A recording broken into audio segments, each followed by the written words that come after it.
मैं समझता हूँ कि केवल मनुष्य होना काफ़ी नहीं है, बल्कि हमारे अंदर इंसानियत होनी चाहिए। हमारे अंदर इंसानी खिदमत का जज्बा होना चाहिए। जब तक इंसानी खिदमत का जज्बा नहीं होगा, केवल मनुष्य होना ही काफ़ी नहीं है। दोस्तों, आजकल आप देखिए कहीं न कहीं से कोई खबरें आती हैं, बच्चियों के उत्पीड़न की खबरें आती हैं, महिलाओं के तिरस्कार की खबरें आती हैं। कितना कष्ट होता है, कितनी पीड़ा होती है उस वक़्त जब इस तरह की खबरें सुनते हैं। कोर्ट कचहरी के बाहर महिलाओं को चक्कर लगाते हुए देखा जा सकता है। प्रोबेशन अधिकारी के वहाँ महिलाओं को चक्कर लगाते हुए देखा जा सकता है। महिला थाने के आसपास महिलाएं घूमती हुई नजर आ जाएंगी। इसके अलावा आपको सड़कों पर महिलाएं बच्चों को गोद में लेकर भीख मांगती हुई नजर आ रही हैं। क्या वजह है? वजह यही है कि समाज के द्वारा तिरस्कृत की गई हैं। इनके लिए कोई ऐसे कानून नहीं थे कि जिनसे इनको प्रोटेक्ट किया जा सकता, इनकी सुरक्षा और इनके सम्मान और इनके अधिकार की बात की जा सकती हो। सरकार ने इनके प्रोटेक्शन के लिए, इनकी सुरक्षा और इनके सम्मान की बात कही है। सरकार ने एक कानून बनाने का प्रयास किया, उस पर हमारी ये नादान बहनें, हमारी बच्चियां, हमारी माएँ, इनको न जाने किसने भड़का दिया और ये सड़कों पर निकल के आ गई और इन्होंने एक आंदोलन कर दिया और कह दिया कि हमें ये कानून नहीं चाहिए। जरा रोशन दिमागी से सोचो, आंखें खोलो कि ये तुम्हारी सुरक्षा और तुम्हारे सम्मान का कानून बनाया जा रहा है। सरकार ने एक ही तिरंगे के नीचे सांस लेने वाले हर व्यक्ति की समान नागरिक सुरक्षा का ऐलान किया है और वादा किया है। सरकार वो कानून बना रही है, महिलाओं का शोषण रोकने और उनका उत्पीड़न रोकने का प्रयास कर रही है और हमारी महिलाओं को भड़का दिया जाता है। महिलाएं भड़क करके दूसरों के बहकावे में आकर सड़कों पर आंदोलन करके कहती हैं हमें ये कानून नहीं चाहिए। कई कई घर में लोग 3-3 4-4 बीवियां करके ले आते हैं, बीवियों को भटकने के लिए छोड़ देते हैं। ये कहाँ का महिला सम्मान है? इस तरह के तिरस्कार और इस तरह के कृत्य को रोका जाना बहुत ज़रूरी है और सरकार के इस कानून को व्यापक रूप से असरकारक बनाने के लिए समाज की भी अहम भूमिका होनी चाहिए और हमें सहयोग करना पड़ेगा, हमें आगे आना चाहिए।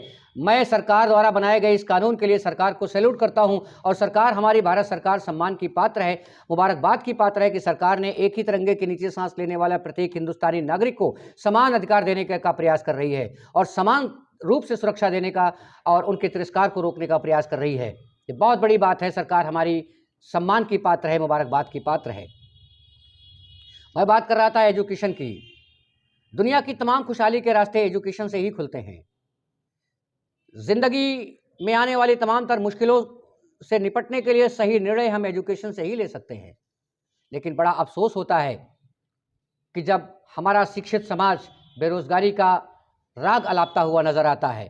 कहते हैं कि बेरोजगारी है। अरे शिक्षित व्यक्ति और बेरोजगारी, अगर शिक्षित होकर कोई मूंगफली बेचने का काम करता है, रिक्शा चलाता है या सब्जी बेचने का काम करता है या कोई और व्यापार करता है तो इसमें गलत बात क्या है? इसमें कोई गलत बात नहीं है। शिक्षा का यह उद्देश्य बिल्कुल भी नहीं होना चाहिए कि हम शिक्षित होकर नौकरी करेंगे, नौकर बनेंगे और अगर नौकर नहीं बन पाते हैं, नौकरी नहीं मिल पाती है तो हम बेरोजगारी का राग अलापते हुए घूमेंगे और खुद को और परिवार को भुखमरी की कगार तक ले जाएंगे। आज आप देखिए समाज में एक अशिक्षित व्यक्ति जो पढ़ा लिखा नहीं है, वो भी मेहनत मजदूरी करके अपने परिवार का भरण पोषण कर रहा है और एक पढ़ा लिखा आदमी बेरोजगारी का राग अलापता हुआ नजर आ रहा है। मेरे भाई, ये शिक्षा नहीं है। शिक्षा का उद्देश्य ये होना चाहिए कि उनका लाइफ स्टाइल हो, जीने का अंदाज हो, जिंदगी जीने की खुशहालियां हों और शिक्षित व्यक्ति से एक परेशान व्यक्ति जब मुलाकात करे तो उसके चेहरे पर कमल के फूल खिल जाएं। शिक्षा का यह उद्देश्य होना चाहिए। शिक्षा हमें रोजगार परक बनाती है। आप शिक्षित हैं और बेरोजगार हैं, आप शिक्षित हैं और डिप्रेशन में हैं, ये क्या बात है? शिक्षा और बेरोजगारी, शिक्षा और डिप्रेशन, इसका कहीं से कोई मैच नहीं है। शिक्षा तो हमें जिंदगी जीना सिखाती है। शिक्षा तो हमें परिवार और समाज और देश को बेहतर बनाने के रास्ते दिखाती है।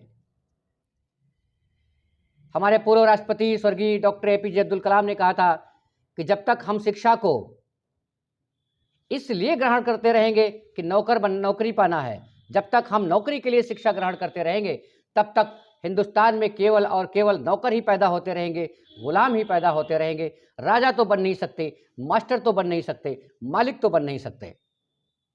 मेरे अजीज साथियों, आज के इस कार्यक्रम के माध्यम से मैं पूरे समाज से ये निवेदन करना चाहूँगा कि शिक्षा को जिंदगी, समाज और देश को बेहतर बनाने का हथियार समझें। लेकिन बड़े अफसोस की बात है कि आज शिक्षा को प्रोफेशन बना दिया गया है। एजुकेशनल इंस्टीट्यूट ट्रेड मार्केट बने हुए हैं। ये जो सो कॉल्ड एजुकेशन है, ये जो शिक्षा है, ये हमें कहीं का नहीं छोड़ रही है। हमें क्रिएटिव बनना होगा, हमें अपने अंदर कॉन्फिडेंस डेवलप करना होगा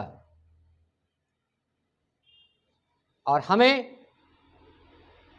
न सिर्फ अपने परिवार को, समाज को, बल्कि देश को विश्व गुरु बनाने की तरफ आगे बढ़ने में अहम भूमिका निभानी होगी।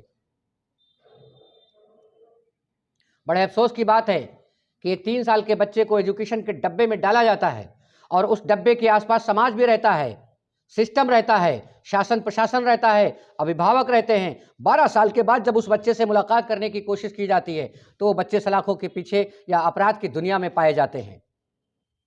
अक्सर इस तरह की खबरें आपने भी सुनी होगी। आखिर ये क्या हो जाता है? जिस एजुकेशन के डब्बे के आसपास शासन प्रशासन, समाज और अभिभावक, गुरुजन लगे हुए हैं, वो बच्चा पथभ्रष्ट कैसे हो गया? किस तरह की एजुकेशन है? अक्सर खबरें आपने सुनी होंगी कि छात्र अपराध की दुनिया में पकड़े गए, उनको सलाखों के पीछे भेजा गया। इस कदर लोग एजुकेशन की तरफ भाग रहे हैं। ये कैसी एजुकेशन है कि लोग पीजी हो रहे हैं, एमफिल हो रहे हैं, पीएचडी भी जा रहे हैं, लेकिन समाज में अफरा तफरी का माहौल खत्म होने का नाम नहीं ले रहा है। हमें बेहतर शिक्षा की तरफ आना होगा। दोस्तों, ये क्या ज़रूरी है हासिल हर एक मुकाम करो? दिया है वक्त ने जो उसका एहतराम करो। तुम्हारे बाद भी दुनिया तुम्हें भुला ना सके, करो तो ऐसे ज़माने में कोई काम करो। मैं निवेदन करना चाहूँगा पूरी इंसानियत से कि शिक्षा के क्षेत्र में आगे आएँ और अपने बच्चों को, अपने परिवार को सो कॉल्ड एजुकेशन की तरफ नहीं, बल्कि संस्कारिक शिक्षा, क्वालिटी एजुकेशन की तरफ ध्यान दें। क्वालिटी एजुकेशन से हमारे घर परिवार, समाज और राष्ट्र निर्माण होते हैं। महिलाओं का सम्मान हमारे दिल में तभी पनपता है। एक बार फिर मैं आप सबका इंतहाई अदब के साथ शुक्रिया अदा करना चाहता हूं कि आपने हमारी बातों को ध्यानपूर्वक सुना और धैर्य के साथ सुना। मैं आशा करता हूं कि आज की ये हमारी बातचीत कुछ न कुछ असर ज़रूर करेगी।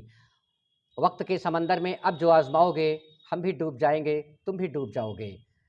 बस इन्हीं बातों के साथ मैं आपसे विदा लेता हूं। फिर मिलते हैं किसी मोड़ पर। आपका बहुत शुक्रिया। अपना ख्याल रखिएगा, अपनों का ख्याल रखिएगा, स्वस्थ रहिए, मस्त रहिए और देश निर्माण में अहम भूमिका निभाते रहिए। जय हिंद।